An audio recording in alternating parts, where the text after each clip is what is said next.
Utah Senator Mitt Romney is demanding a response from the U.S. government to the widespread data breach across its federal agencies. Senator Romney also blasted President Trump for undercutting blame on Russia for the cybersecurity attack. But I think we've come to recognize that the president has a blind spot when it comes to Russia. And the reality here is that the experts, the people who really understand how our systems work and how computers work and software and so forth, the thousands upon thousands of the CIA and the NSA and the Department of Defense have determined that this came from Russia. And it is an extraordinary invasion of our cyberspace. After initially remaining quiet, President Trump first responded to the cyber attack on Saturday. He downplayed the importance, tweeting, quote, "Everything is well under control." Mr. Trump also contradicted his own Secretary of State, Mike Pompeo, and other U.S. officials, claiming that China might be responsible for the hack, although official intelligence indicates Russian responsibility. For more on this, I want to bring in Sergio Caltagirone. He is a vice president of threat intelligence at Dragos, an industrial cybersecurity company. Sergio, thanks for being here. This cyber attack has been described as one of the worst in U.S. history. How sophisticated was it, and could this be an ongoing threat for the country? Lana, absolutely. It is a very, very significant issue. In just a couple years ago, we saw a similar Russian activity out of Ukraine attack an accounting piece of software with a ransomware virus called NotPetya that destroyed lots of computers. This is another example of a very similar type of attack where they used a legitimate piece of software to basically exploit and compromise. At this point, we know at least hundreds of organizations, but possibly many, many more than that. And so this is really an area that has grown in sophistication. And honestly, before this, we haven't seen many attacks like this, where people compromise the code and actually inject bad things. And so I think that it is we're seeing now multiple types of these attacks now over the last few years. And this clearly points to a significant problem that's only growing in nature. So, Sergio, I interviewed an expert yesterday who said that this is less a cyber attack and more cyber espionage. But experts say that hackers still have access to U.S. government and corporate computer systems.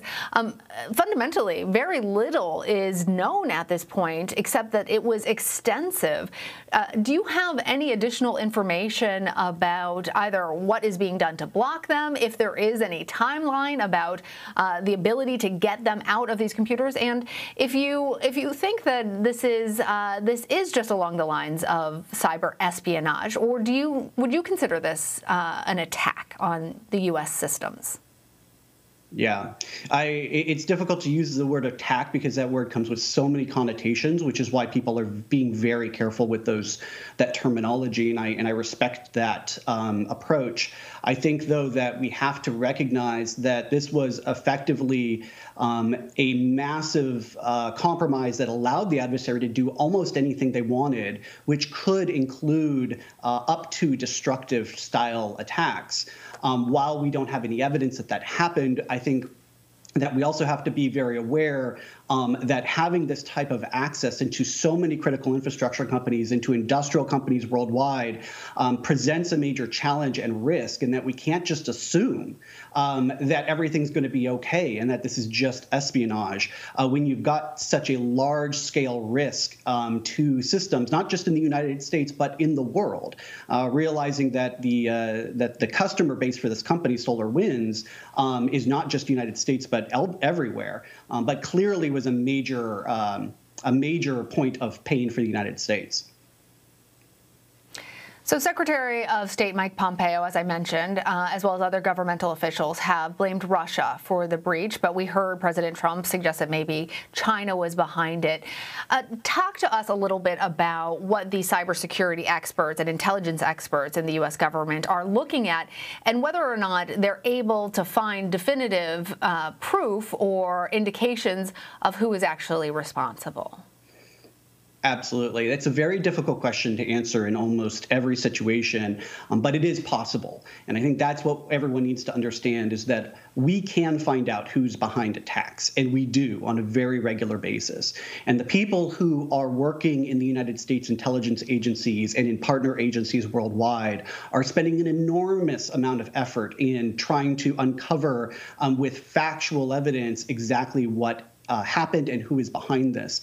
And I have full faith in the United States government and in our intelligence agencies that they're able to uncover who this is without a doubt. And so I would say that, if they come to a definitive answer to that, I very much trust that answer. So, Sergio, this isn't just limited to these government computers. The hack is so widespread, it's actually affecting private customers in addition to the government. Should individuals be worried about what these hackers might have their hands on now?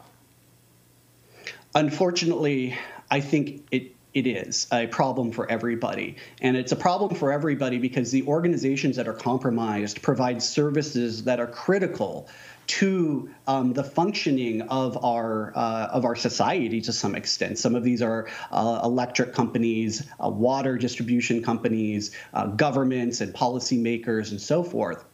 And so what we've really seen is that this is a large-scale attack against almost any sector is affected here. And so therefore, if a foreign adversary wanted to completely cripple our ability to conduct our just day-to-day living in the United States, it's quite possible through an attack like this, that would absolutely be possible.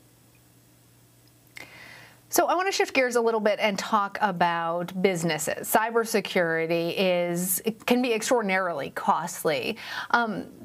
Is this the responsibility of individual businesses to keep themselves safe from hacks? Is there a method for the U.S. government to become more involved in trying to safeguard U.S. businesses and U.S. individuals?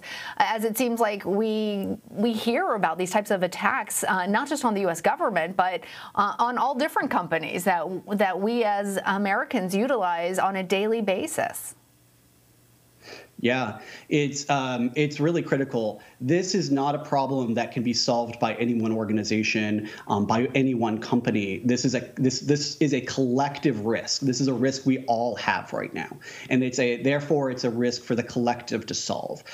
We have to solve it as groups of companies, as a community of cybersecurity experts, as a community of governments worldwide, realizing that these types of attacks affect civilians and all of our abilities to continue to conduct business and live as we want to live.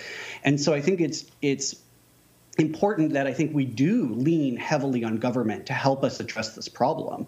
They're in a very unique solution or a unique position. I think that no one company can protect themselves against Russia.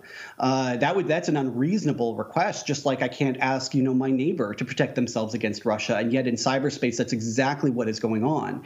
And so we can't just say each individual business, good luck, have fun on the internet.